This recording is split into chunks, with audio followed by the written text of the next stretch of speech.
Now, if there's one thing I want to leave with you, I want you to just give me a few minutes of your time and listen carefully. This is for you. You, the one listening.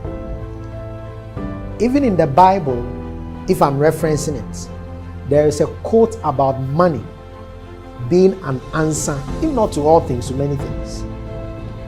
It is not enough for the continent of Africa to claim independence if we cannot claim financial independence. Out of every 100 people today who at age 60 cannot work anymore, we will struggle to find 2 who would not work but live comfortably on their own finances. So it is instructive to know that getting your degrees and your certificates and titles is great, but it's not good enough. You have to understand money in itself. And there's no course anywhere that talks about money as something you make, you manage, and you multiply. Now, money is a currency, as we call it. Now, currency comes from a word that interprets to mean current. And if you know about current is a flow of a path. So money moves all around the world from one point to another. And it is hiding in a place where it begins the flow of movement. One of those places is in problems. So money exchanges hands whenever it identifies a problem that has a solution. So money hides in problems. Now, if you are talking about Africa, then I think there is no continent that has a number of problems more than us. So if Africa can say we have problems, then I'm telling you that is one of the greatest sources of money, and it flows.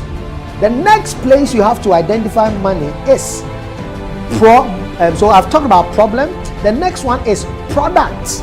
So if you identify a problem and you can find a product or a service that is an answer to that problem, again, money changes and flows. Then the last one is people. Africa can claim about 1 billion people. So money hides in people, money hides in problems, money hides in products. If we can pick these 3 things, money would move from all the problems we have identified in Africa with solutions embedded in them as products, and they will move into the continent of Africa. But for you to benefit from it, you must be financially literate. You must know that the rate of interest on holding money is 0. So if you keep your money on you and you don't invest it, you don't put it into a venture that can grow the money, you are wasting it. Your money matters more than your certificate. Your money matters more than your title. Your money matters more than almost everything you have. But you've got to understand the language of money. If you do, then you are financially literate. It is not even a matter of how much you have today. It is not even a matter of how much you are earning today. So again, in addition to making money, the next thing you must learn to do is to manage money. To manage money is to break it into man and age. If you want money to be with you and you want to become financially independent, you must learn how to manage it when it comes into your hand. And this is what you must learn to do. Anytime money comes into your hands, remember that your ability to buy things that will bring you more money and not to buy things that will only take money away from your pocket is the qualifying denominator between the rich and the poor. So if money hits your pocket today and the next moment what you think about is what you are putting the money to spend on, and that thing is not going to bring you back money, then you are a good candidate for the poverty presidential race on the continent. And so if you don't want to become a highly indebted poor citizen, then begin to spend more money on things that will bring you more money. You don't spend on things that will take money away from you. So if you want to tell whether you are rich or poor today, ask yourself, the money that comes into your pocket and the things you spend the money on, what percentage of those things will bring you more money, or what percentage will just take money out of your pocket?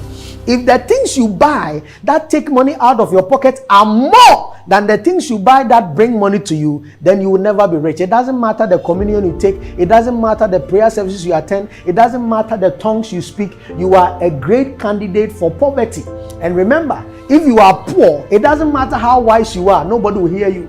there was a great wise man in a city who was very wise, but they ignored his counsel. This is something in the Bible. So be ready as a young person, and the youth of Africa, listen carefully.